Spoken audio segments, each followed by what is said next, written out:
Hi guys, எல்லாருக்கும் வணக்கம் guys. இந்த வீடியோவில் நம்ம என்ன பார்க்க போகிறோன்னா, வங்கதேசம் எதிரான ஃபஸ்ட்டு டெஸ்ட் மேட்சுக்கான ஸ்குவாடு இந்திய அணியில் விட்டுருக்காங்க.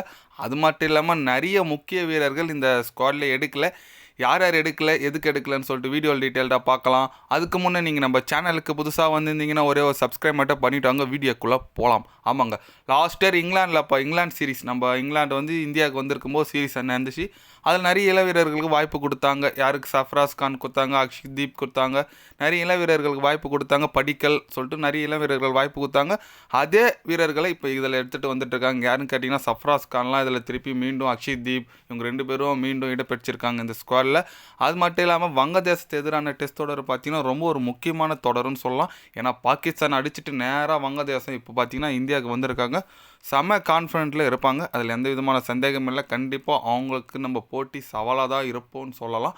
அது இல்லாமல் யார் யார் டீமில் எடுத்திருக்காருன்னு பார்த்தீங்கன்னா, வழக்கம் போல் நம்ம ரோஹித் சர்மா, ஜெய்ஸ்வால், அப்புறம் ரிஷப் பண்ட் இந்த கார் ஆக்சிடெண்ட் அப்புறம் ஒரு T20 வேர்ல்டு கப்பில் கம்பேக் கொடுத்தாரு. அதுக்கப்புறம் ரொம்ப நாள் கழிச்சு அவருக்கு பிடிச்ச டெஸ்ட் ஃபார்மேட்டில் விளையாட போகிறார் ரிஷப் பண்ட்.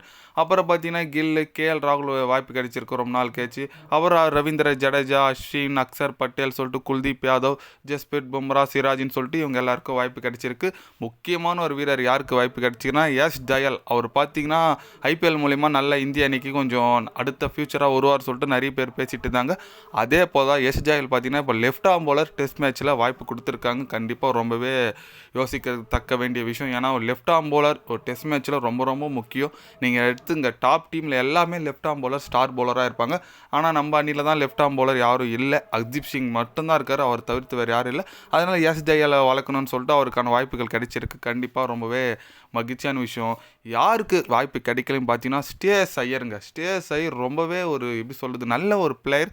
டெஸ்ட் மேட்சுக்கெல்லாம் சூப்பரான ஆகிற பிளேயருங்க. இந்த டெஸ்ட் மேட்ச் ODIக்கு ஒரு நல்ல சூட்டபுளான பிளேயர்னு சொல்லலாம் ஸ்ரேயஸ் ஐயர். பட் அவருக்கு வாய்ப்பு கிடைக்கல, ரொம்பவே வருத்தமாக இருக்குது. ஏன்னா ஒரு நல்ல ஒரு பிளேயர் ஸ்ரேயஸ் ஐயர், அவர் வாய்ப்பு கிடைக்கல. இப்போ கூட அந்த துலுப் டிராஃபியில் கூட ஒரு மேட்ச் ஒரு இன்னிங்ஸில் 56 அடிச்சார்.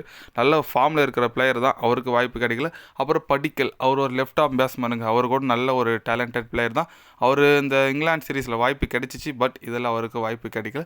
பரவாயில்ல விடுங்க, என்ன பண்ணுறது. அதுக்கப்புறம் இன்னும் ரொம்ப எதிர்பார்த்துட்டு இருந்த இந்த முகமது ஷமி வாய்ப்பு கிடைக்கல. அவருக்கு ஓய்வு அளிக்க போகிறதா தகவல் வந்திருக்கு. அடுத்து வர நியூசிலாந்து சீரீஸில் கண்டிப்பாக ஒரு களம் இறங்குவான்னு சொல்லிட்டு அஃபிஷியலாக விட்டாங்க. அதனால் இதுதாங்க ஸ்குவாடு, நம்ம ஸ்குவாடு. இந்த ஸ்குவாடை குறித்து நீங்கள் என்ன நினைக்கிறீங்கன்னு சொல்லிட்டு கமெண்ட் பண்ணிட்டு போங்க. போதுமா இந்த ஸ்குவாடு பங்களாதேஷ் அடிக்கிறதுக்கு, இந்த ஸ்குவாடு போதுமா நீங்கள் நினைக்கிறீங்களா அப்படின்னு சொல்லிட்டு கமெண்ட் பண்ணிட்டு போங்க. இது போன்ற ஸ்போர்ட்ஸ் நியூஸை தெரிஞ்சுக்கணும்னா சேனலை சப்ஸ்கிரைப் லைக் ஒன்று பண்ணிக்கோங்க. கண்டிப்பாக கிரிக்கெட் பற்றி day by day channel update வரும். மறக்காமல் சப்ஸ்கிரைப் மட்டும் கொஞ்சம் பண்ணி வச்சுக்கோங்க. நன்றி, வணக்கம்.